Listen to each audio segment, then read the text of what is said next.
कैसे हैं आप सभी का भरपूर स्वागत है आपके अपने चैनल RNV IAS एकेडमी में। और आज हम बात करने वाले हैं पंचायती राज व्यवस्था के बारे में। क्षमा चाहते हैं 2 दिन से आपकी क्लासेस नहीं हुई और अब आपकी रेगुलर तौर पे चलेगी, इसलिए अब शुरू करने वाले हैं और ये हर एग्ज़ाम में आपके बहुत महत्वपूर्ण है। तो आइए चलिए इस पर बात करते हैं एक एक टॉपिक पे कि सबसे पहले पंचायती राज व्यवस्था की शुरुआत कैसे हुई, कैसे ये आया। तो पंचायती राज व्यवस्था हमारे यहाँ सबसे पहले 1793 के चार्टर एक्ट में बात कही गई कि पंचायती राज व्यवस्था होनी चाहिए। फिर उसके बाद 1842 में प्रेसिडेंसी में कहा गया कि पंचायती राज व्यवस्था की संस्थाएं बनाई जानी चाहिए। फिर 1864 में स्थानीय स्वशासन को मान्यता दे दी गई। फिर लगातार प्रयास के बाद 2 अक्टूबर 1900 गांधी जी के लगातार प्रयास के बाद 2 अक्टूबर 1953 को गांधी जी ने सामुदायिक विकास कार्यक्रम प्रारंभ किया। ठीक, और जब ये कार्यक्रम प्रारंभ किया, शुरू में तो ये बहुत अच्छा नहीं रिस्पांस दिया, लेकिन बाद में इसका नाम बदल के राष्ट्रीय प्रसार सेवा किया गया, तो ये थोड़ा सही तरीके से कार्य किया। और इसी के बाद लगातार जो समितियां बनना शुरू हुई, जैसे बलवंत राय मेहता समिति, अशोक मेहता समिति। तो आइए हम उस पर बात करते हैं कब कौन सी समितियां बनी, ये बहुत इंपॉर्टेंट है। जैसे बलवंत राय मेहता समिति आपकी बनी थी 1957 में। बलवंत राय मेहता समिति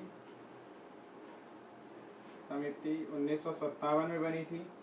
फिर उसके बाद बनी आपकी अशोक मेहता समिति 1977 में। फिर आपकी बलवंत राय मेहता समिति, अशोक मेहता समिति, डॉक्टर PVK राव समिति बनी थी आपकी। फिर डॉक्टर PK थुग्गन समिति बनी, ML सिंधवी समिति बनी। लाइन से आपकी ये सारी समितियां बनी। और इसमें जो है आपकी जो समितियां हैं उसमें कुछ इंपॉर्टेंट समितियां हैं, आइए उस पर बात करते हैं। देखिए, सबसे पहले बलवंत राय मेहता जो समिति, उन्होंने 3 स्तर की बात की, त्रिस्तरीय पंचायती व्यवस्था होनी चाहिए, जिसमें सबसे पहले ग्राम स्तर पे, फिर प्रखंड स्तर पे, फिर जिला स्तर पे। ग्राम स्तर पे ग्राम पंचायत, जिला स्तर पे जिला पंचायत या जिला परिषद होगी, और प्रखंड स्तर पे पंचायत समिति होगी। फिर उसके बाद जो अशोक मेहता समिति, उन्होंने 2 स्तरीय की बात की, जिसमें उन्होंने पंचायत समिति और जिला पंचायत पंचायत स्तर पे और मंडल स्तर पे मंडल पंचायत की बात की। लेकिन अशोक मेहता समिति को पास कर दिया गया क्योंकि उन्होंने सारी चीज़ों को बखूबी अच्छे तरीके से बताया था। और इन्हें ही बलवंत राय मेहता को ही पंचायती राज का शिल्पीकार भी कहा जाता है। जो अशोक मेहता थे, इन्होंने 2 स्तरीय की बात की, जैसा अभी हमने बताया, मंडल स्तर पे और जिला स्तर पे। मंडल स्तर पे मंडल पंचायत, जिला स्तर पे जिला परिषद होगी।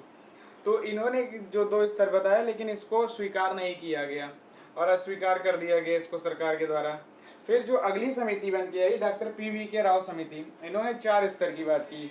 बलवंत राय मेहता ने 2 की बात की थी, अशोक मेहता ने 2 स्तर की बात की, बलवंत राय मेहता ने 3 स्तर की बात की, और जो आपके PVK राव हैं, इन्होंने 4 स्तर की बात की। इन्होंने क्या क्या जोड़ा, एक राज्य स्तर पे बनेगी, राज्य स्तर पे, दूसरी जो बनेगी वो जिला स्तर पे बनेगी, जो तीसरी बनेगी वो मंडल स्तर पे, और चौथी जो बनेगी वो गांव स्तर पे।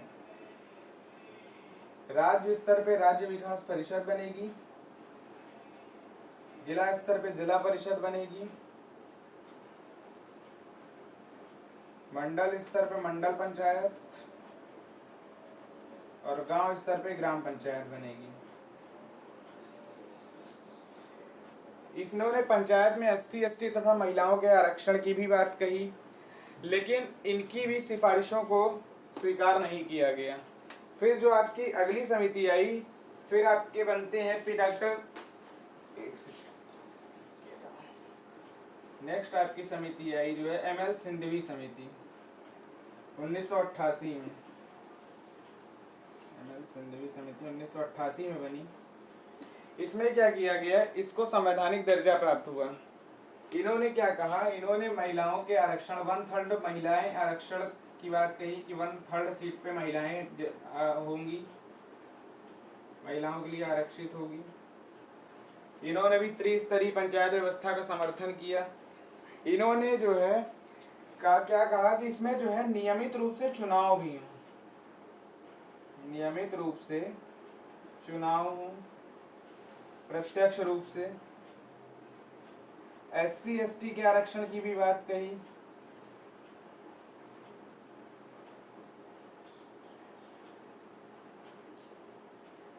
और इसे स्वीकार कर लिया गया था। ठीक है, फिर जो अगली समिति आई, इसको आप नोट भी करते चलिएगा।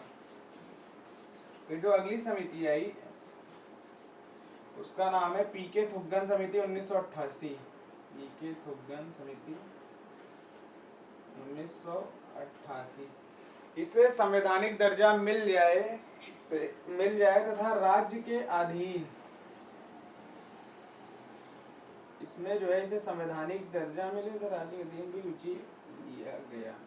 इसमें इसको संवैधानिक दर्जा मिला और राज्य की भी रुचि लिया, राज्य के द्वारा भी इसमें रुचि लिया जाने लगा फिर लगातार तरीके से। ठीक है, फिर इसमें क्या हुआ, माननीय राजीव गांधी जी ने 64वां संविधान संशोधन, आप लोग 73वां पढ़ते हैं लेकिन 64वां संविधान संशोधन में इन्होंने प्रयास किया था इसको पास कराने का। 64वां संविधान संशोधन के तहत, पर यह पास नहीं हो पाया।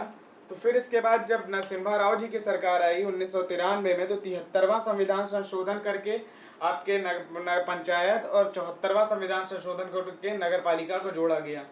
तो इसमें आप देखिए 73वां संविधान संशोधन किया गया और 74वां संविधान संशोधन किया गया। ठीक, इसमें कुछ महत्वपूर्ण अनुच्छेद भी हैं, जैसे आप जानिए पंचायती राज व्यवस्था में, जैसे जो है आपके संविधान में अनुच्छेद आपका 243, भारतीय संविधान में 73वें संविधान संशोधन में पंचायत जोड़ा गया और उसमें अनुच्छेद 243 संविधान का जो है अनुच्छेद 243 ये पंचायतों की बात करता है। भाग 9 में आता है, भाग 9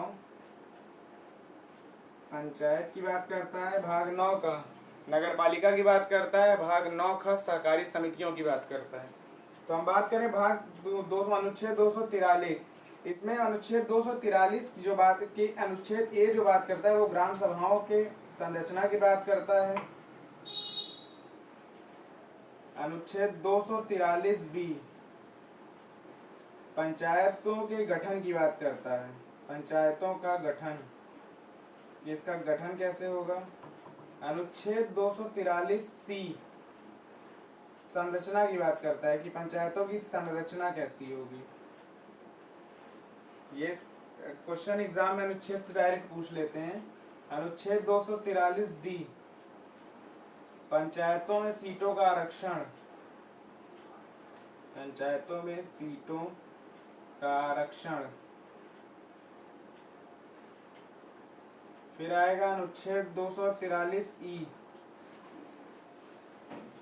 अनुच्छेद 243 ई, इसमें पंचायतों के कार्यकाल की बात की गई है।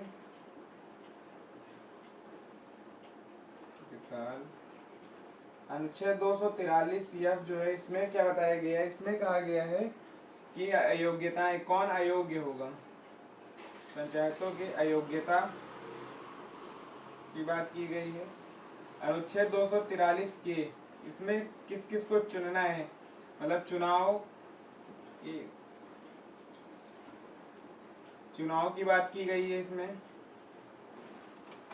ठीक, तो लगातार ये जो है 24 अप्रैल 1993 को अस्तित्व में आई और हाल में अभी आपको पता होगा वर्ष 2023 में माननीय प्रधानमंत्री जी के द्वारा मध्य प्रदेश के रीवा में लगभग 17,000 करोड़ रुपए की लागत से पंचायती राज व्यवस्था के लिए दिए गए हैं।